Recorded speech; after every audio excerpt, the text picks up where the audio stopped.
Graffiti artists see walls as blank canvases, but too few are made available to them to paint. That's why graffiti art has its roots on the streets. Back in the day, I would have to go out and paint illegally. Saki is a self-taught artist who's been using a spray can and brushes to express himself for 3 decades. So it was really complex letters, characters, backgrounds, and your surface is 8 feet tall by 60 feet. So imagine you're that close painting these huge murals under pressure with security guards or other crews that are going to try and vic you for your paint. So a lot of pressure. So it's incredible that that art was accomplished in those circumstances. The challenge of putting up a wall and the need to express oneself attracted Katherine Hairoff to the world of graffiti art. It's all about being heard and finding your voice as an artist wherever it may be. Hairoff is artistic director of Circle, a community-based theater company. Hairoff turned to local street artists as inspiration for Street Art Profits, a collection of 5 short theater pieces. She says she created Circle for the very same reasons graffiti artists paint. Circle was created because I was hungry to be able to do all of the things that I felt passionate about, and I couldn't live day to day wondering when that was going to happen. And I feel like graffiti art is very similar in that way, that they paint where they are going to paint because they can't wait until they have a space to do it in. Look, I'm going to do a tag on a Greyhound bus. I'm going to go all coastal, everywhere from here to Pico City. No, wait, I'm going to do a tag on an airplane. Oh, go all world. London, Paris, Japan, try and stop me. Michael Mahaffey is another one of the artists serving as inspiration for Circle Street Art Profits. I have a background in fine art, and I had a lot of difficulty getting that kind of work in the galleries. I'm sorry. We at Liberation Art Studios are looking for a more refined aesthetic at this particular gallery. I'm sure you could find an art receptacle downtown that would be more your speed.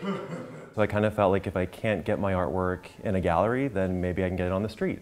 They're trying to get their art up in the world. They're putting their names up in the world. They're putting these beautiful pictures up in the world. And I think we're really trying to go into the community and find those stories and bring those stories to life on stage. Melissa Coleman-Reed wrote the piece called Fame and Grunt. So where they're giving life and art on a wall, we're bringing it into this building and encouraging people to come and experience and live with us and meet these new characters. Adam Parker directed Big Block Letters, the piece inspired by Saki's life and art. And it wasn't the art that I connected to so much as it was the people and what they have to endure to make this happen, and the struggle that they go through to do something that they love so much but has so many consequences. I think everyone that does it, there is this feeling that you have an idea or an emotion or something that you have to just get across, even if there is somebody chasing after you, the flashlight and a gun. You know, it's just this extreme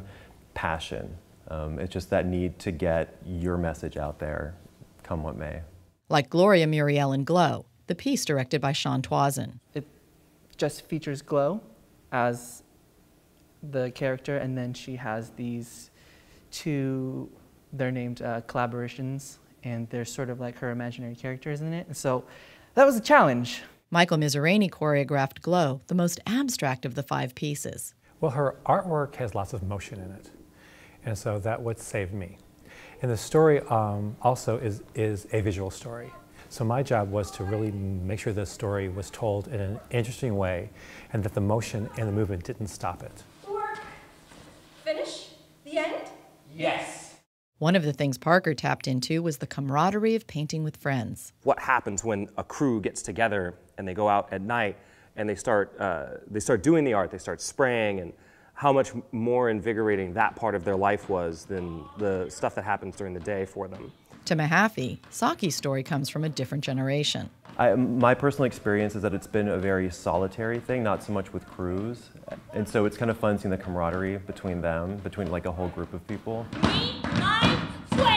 Street art is moving more into the mainstream, where it's gaining respect and appreciation.